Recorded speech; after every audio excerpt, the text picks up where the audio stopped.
Assalamu hörmetli qarindoshlar. Sharq Turkiston Surgundi Hukumati televiziyasining xabarlar programmasini ko'rishinglarni qizg'in qarshi olamiz. Tunda tafsiliy mazmunlarini diqqatingizga sunamiz.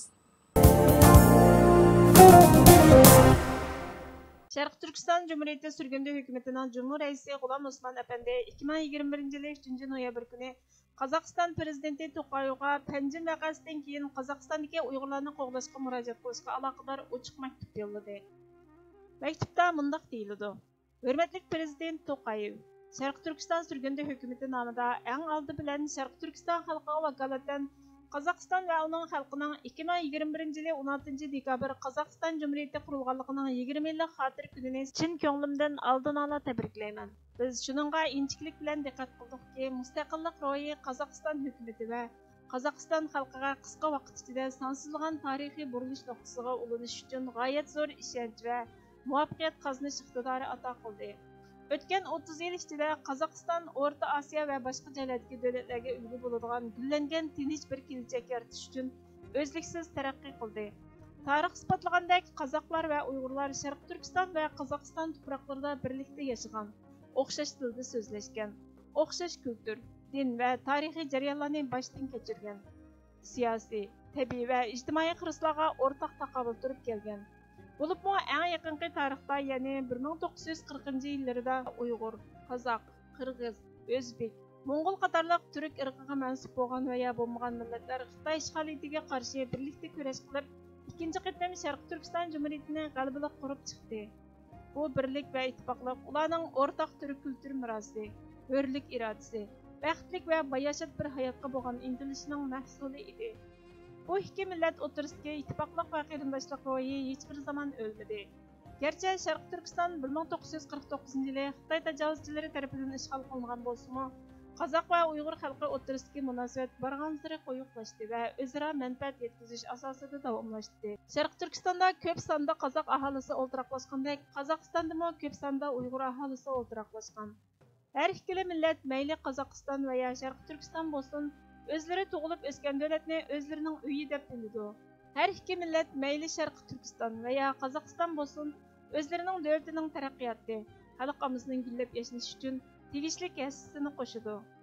Panjimdagi qozoq va uyg'ur yoshlari orasida yuz bergan qonliq jidalga munosabatlik Qozog'istondan kelgan shum xabar Uyg'ur va qozoqlarning tarixdan davomlashib kelayotgan hamkorlik va qarindoshlik munosabatini sinagandek qiladi. Bizda bu shum xabarga munosabatlik rasmiy tushuntirish bo'lmayli qolmay, har qaysi ijtimoiy tarmoqlarda bu voqeaning Uyg'urlarga qarata o'chmanlik qilish, chetga qiqish, dushman ko'rish sababidan kelib chiqqan bo'lishi mumkinligi to'g'risida mish-mish parang va dalillanmagan bayonlar tarqalyotdi.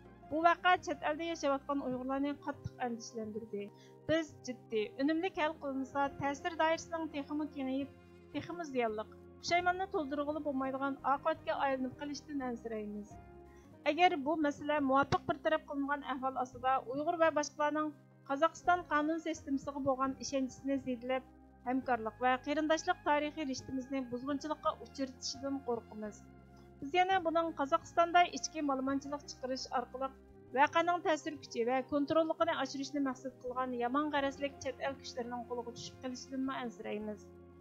Sharq Turkistondagi Uyg'ur va qozoqlar Xitoyning Sharq Turkistondagi turk xalqlariga qaratilgan irqiy qirg'inchilikning qurboni bo'lish sifati bilan tarixning eng qorong'u davrini boshdan kechirayotgan bo'lg'achqa, biz hozir hamkorlikqa va o'zaro qo'llashga ilgirki har qanday vaqtdagidan muhtoj.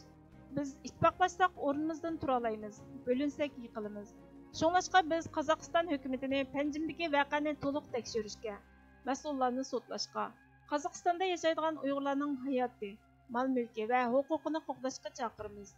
Qozog'iston hukumatining buni adil, qabul qilg'ili bo'ladigan qonunliq yo'llar bilan hal qila oladigan iqtidoriga ega ekanligiga, Uyg'urlarning Qozog'istonning adolat sistemasiga bo'lgan ishonchisini saqlab qolishni kafolatga ega qila oladiganligiga, Qozog'istonning ko'p madaniyatlik jamiyatining asosiy prinsipiga asosan qarindoshlik munosabatini asliga keltiradiganligiga ishonamiz. Hurmat bilan Sharq Turkiston Surgundi Hukumatining prezidenti G'ulom Osmon Yag'ma. Doktor John Hollismanning Amerika cho'ng o'yinni texmi yaxshi o'ynashi lozim nomli maqolasi The Hill xabar kanalida e'lon qilingan bo'lib, maqolada Amerikaning Afg'onistonni ishg'ol qilishi mag'lub bo'lgandan keyin Xitoy, Rossiya va Amerika, ya'ni Yevropa birlashmasidan iborat 3 o'yinchi o'rtasida yangi bir cho'ng o'yin olg'a ilgarilayotdi. Yangi o'yin diplomatik, iqtisodiy, madaniyat, jasuslik va harbiy manevr qatorliq usullar bilan burunqidan texmi ilg'or saviyada o'ynaladi. Yana bir farqi shuki, bu qitim O'rta Osiyodagi rayonlarning o'z taqdirini o'zi belgilash jihatda texmi ko'p vakolatchilari bo'lib, cho'ng davlatlar o'rtasida haqiqiy mustaqillik va egilik huquqini saqlab qolishni o'ylaydi. Albatta, Amerika Yevro-Osiyo quruqligining markazi bo'lgan bepoyon O'rta Osiyo rayonida muhim manfaatini saqlab qoladi. O'yinda g'alaba qilish, o'zining manfaatini ilgari surish uchun Amerika O'rta Osiyo rayoniga nisbatan oldingi avlodlarga qaraganda texmi strategik, aqlli bo'lishi lozim. Amerika yangi cho'ng o'yindagi asosli davlat manfaati raqibi cho'ng davlat Xitoy yoki Rossiyaning Yevro-Osiyoning butun qalbiga hukmronlik qilishining oldini olish. 2 trillion dollarlik bir balvoq bir yo'l tashabbusi Xitoyning Yevro-Osiyoga iqtisodiy jihatda hukmronlik qilishiga yo'l qo'ymaslik.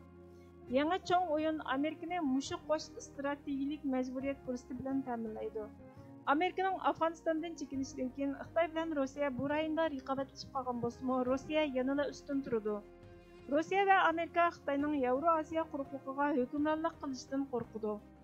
Yangi cho'ng o'yin Amerikaning nuqtasidan aytganda, O'rta Osiyoda Amerikaning Rossiya bilan hamkorlashishiga yo'l qo'ydi. Bunday qilish har ikki kuchning manfaatiga mos keladi. Amerikaning yangi cho'ng o'yindagi ikkinchi qadami boshqa O'rta Osiyo davlatlari bo'lib-mu, bu rayondagi eng cho'ng quruqlik. Rayonning iqtisodiy va eng cho'ng harbiy kuchi bo'lgan Qozog'iston bilan texmi aktiv diplomatik munosabat o'rnatish. Bu yangi cho'ng o'yin boshlanib oxirlashgan joy. G'arbning Qozog'istonga mablag' selishini orttirish uchun haqiqiy fursat bor. Dunyo bankisi yaqinda savdo qilish nuqtasidan tekshirib, Qozog'istonning 190 iqtisodiy gazining ichida 25-o'rinda turadiganligini belgiladi. Qozog'iston rayondagi cho'ng davlatlardek Rossiya, Xitoy va G'arbdagi cho'ng davlatlar orasida betaraf turishga urinadi. Uning betaraf tashqi siyosati Amerikaning manfaati bilan munosabatli. Texmi keng ma'nodan aytganda, bu Amerikaning Qozog'iston va O'rta Osiyoni Washington, Beijing va Moskva o'rtasidagi maydondan yiroqlashtirib, muqim kuch tangpungligi izlaydigan markazga aylantirishga urinish fursati bilan ta'minlashi mumkin deyildi. Bosh ministerimiz Salih Xudoyor apandi buningga Twitterda inkos qaytarib, Amerika Sharq Turkiston, ya'ni Uyg'urlarning bu yangi cho'ng o'yindagi strategik muhimligini to'nib yetishi kerak. Tarix shuni isbotladiki, mustaqil Sharq Turkiston Xitoyning O'rta Osiyodagi ta'sirini oxirlashtirib qolmasdan, balki O'rta Osiyo va uning atrofidagi barliq davlat rayonlarining gullanishi uchun foydali sharoit bilan ta'minlaydi dedi.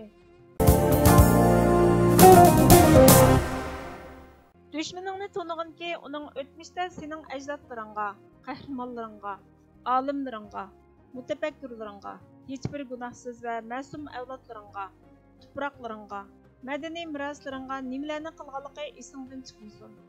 Uni to'nig'inki, har bir qadamingda uningga qarshi tadbiring oqilona bo'lsin. Uzunga so'zilsa-mu tayyorliging hech uzilib qolmasin. Agar sen bir kunlari to'yiqsiz uning zarbasiga uchirg'idek bo'lsang, uning changiliga tayyorliqsiz tutilg'idek bo'lsang, uning tarafidan o'rniga keltirib olg'isiz yankashlikka uchirg'idek bo'lsang, bilginki bu sening dushmaningning kimligini bilganligingdan emas, balki dushmaningni tunimaganliging yoki yetarlik darajada tunib bo'lolmaganligingning oqibatidir. Hurmatli ko'ruvchilar, xabarlarimizni ko'rganlar uchun ko'p rahmat. Kelar qitimqi programmamiz ko'rishguncha Allohga omonat bo'lgaysizlar.